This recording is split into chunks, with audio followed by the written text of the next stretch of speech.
Estamos en el segundo día del devocional semanal de la Casa de la Bendición y continuamos con el tema que comenzamos ayer, resolviendo el problema de la duda. Y estamos en el pasaje de Mateo capítulo 11, versículo 1 al 6, donde vemos ahí la experiencia de Juan el Bautista.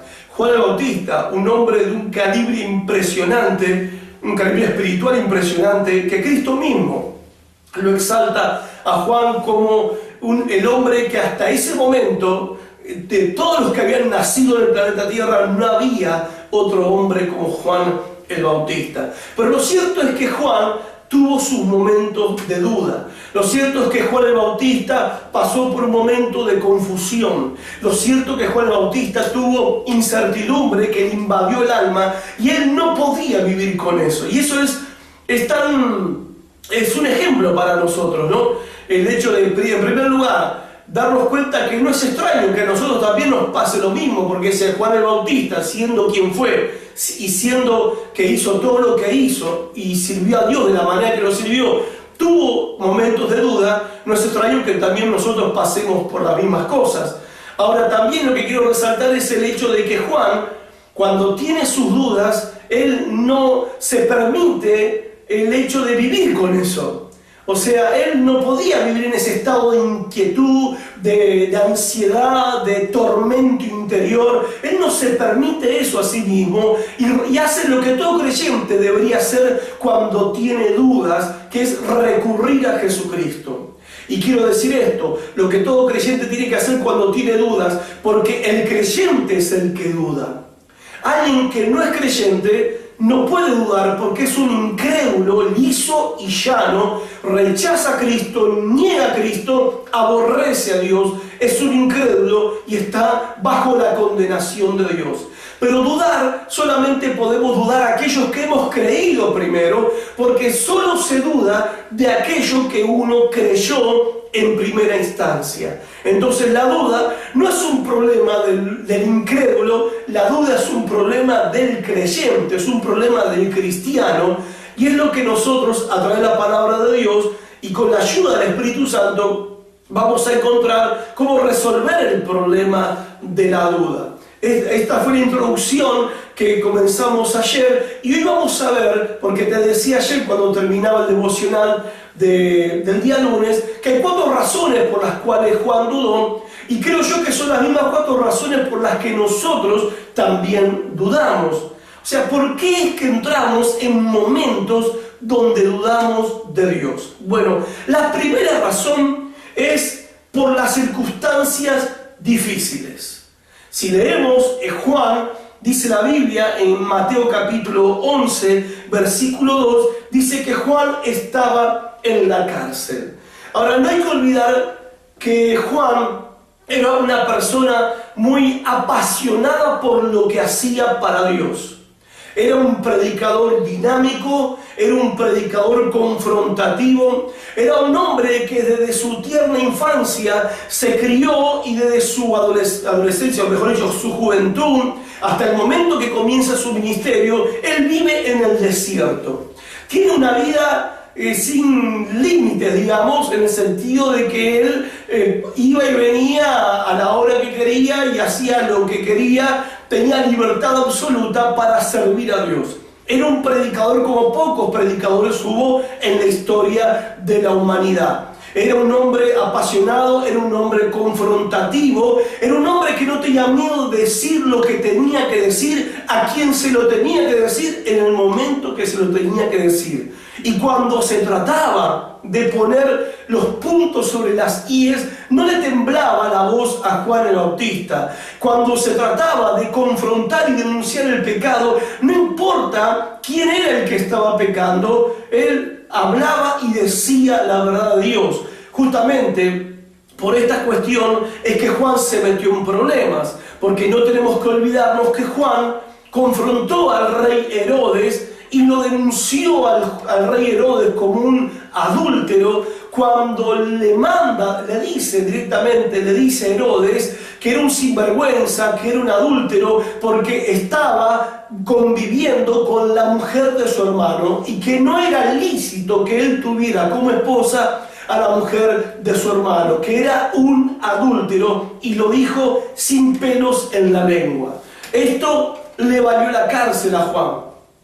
Y Juan termina en la prisión. Herodes lo manda a encarcelar, y no lo manda a encarcelar en la cárcel pública del pueblo, sino que lo manda a un palacio que se llamaba Maqueronte. Quiero leer bien, Maqueronte, que hoy en la actualidad esa zona se llama Macahuir.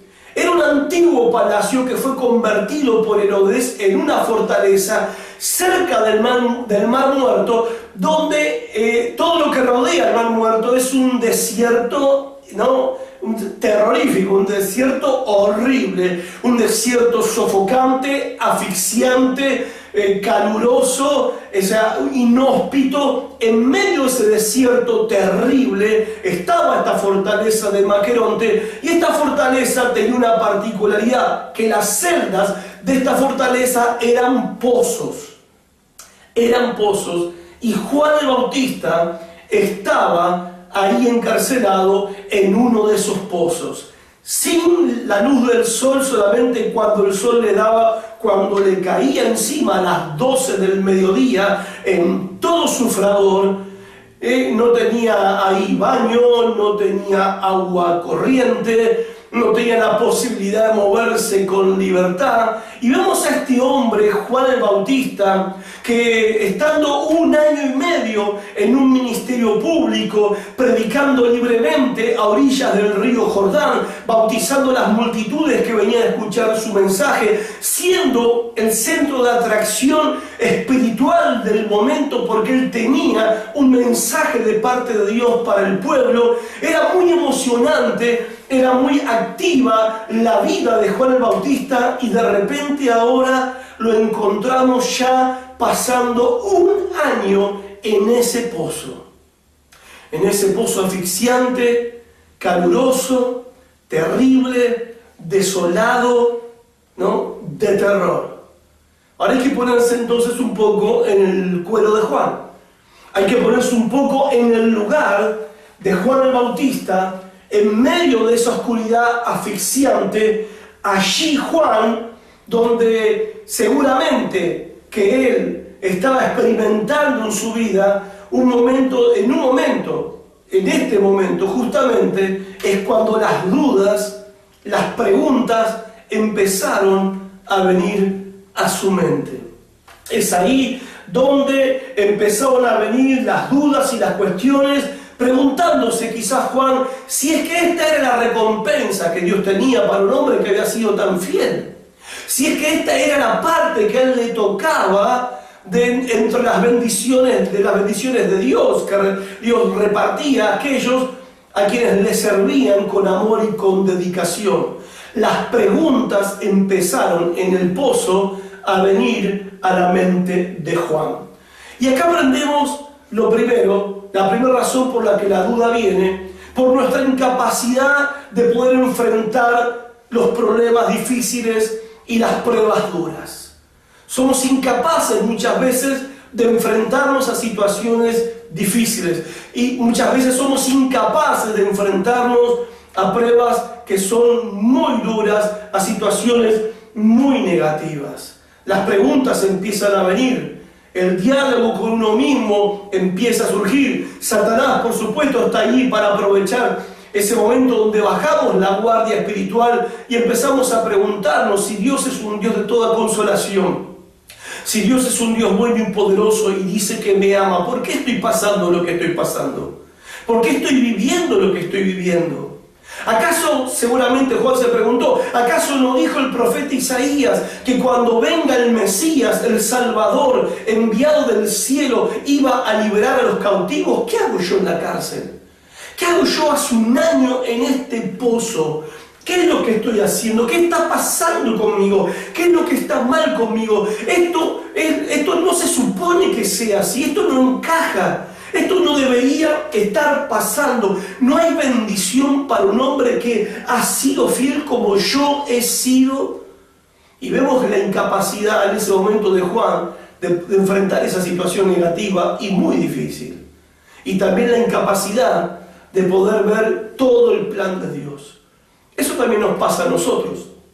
Muchas veces tenemos esta incapacidad para enfrentar momentos difíciles, para enfrentar pruebas que son muy duras, y también tenemos la incapacidad de poder ver todo el plan de Dios. Solamente miramos lo que el pozo te deja ver, ¿no? Lo que podés ver, lo que tenés ahí a mano. Entonces, como Juan no puede ver todo el plan de Dios, Juan empieza a dudar de Dios, empieza a cuestionar a Dios, porque en cierto punto Juan se siente ofendido, como nosotros también nos sentimos ofendidos cuando estamos en el pozo, como estuvo Juan. Nos sentimos heridos, nos sentimos maltratados por Dios, tenemos muchas preguntas, y lo que Juan hace en este momento es recurrir a Cristo para que Cristo lo ayude a lidiar con esas dudas. Y esto es un gran ejemplo, una gran enseñanza para nosotros. ¿Qué hacemos cuando pasamos o cuando estamos en el pozo de las situaciones difíciles, en el pozo de las pruebas duras, y cuando estamos en ese pozo donde no podemos ver con claridad todo el plan de Dios? Donde nuestra visión se ha disminuido y solamente podemos ver el hoy y no tenemos una visión del mañana.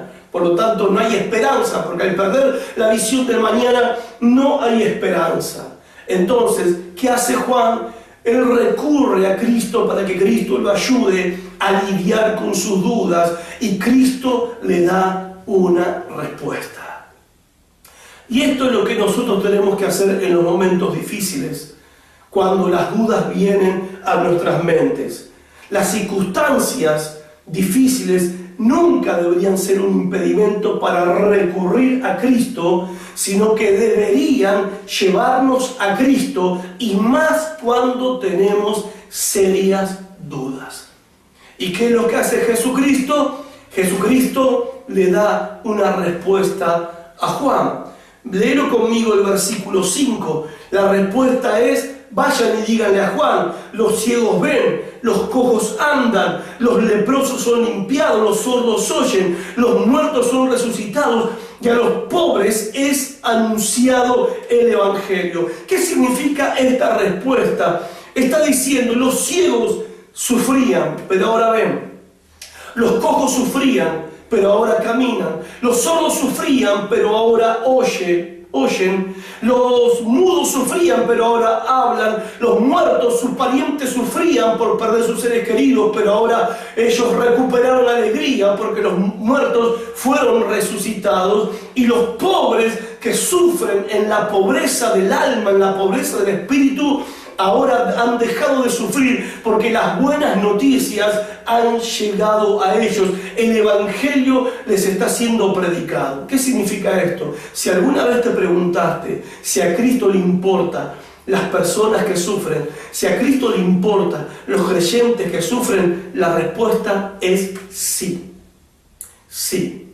Esta gente sufría y Cristo les dio una respuesta.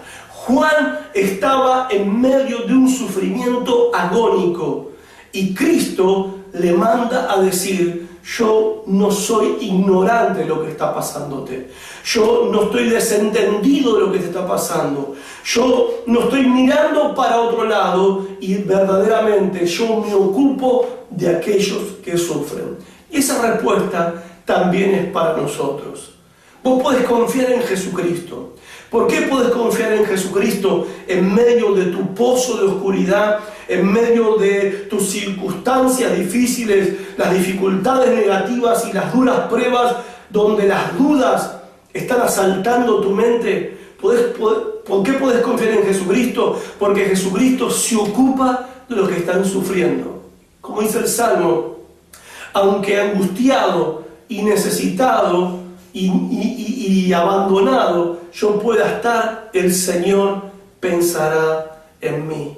Y aunque mi madre y mi padre, dice también el otro salmo, me dejaren, con todo el Señor me recogerá. Vos podés tener la seguridad y la convicción de que Jesucristo va a traer respuesta a tu dolor, respuesta a tu circunstancia difícil, y que Él no está ajeno a lo que te está pasando. Esta verdad debería ser suficiente para terminar con esa duda que te está atormentando, de que si en verdad a Cristo le interesa o no le interesa tu sufrimiento, tus lágrimas y tu dolor, sí le interesa y Él va a darte respuesta. Dios te bendiga. Mañana continuamos con la segunda razón y también con la segunda respuesta. Hasta mañana.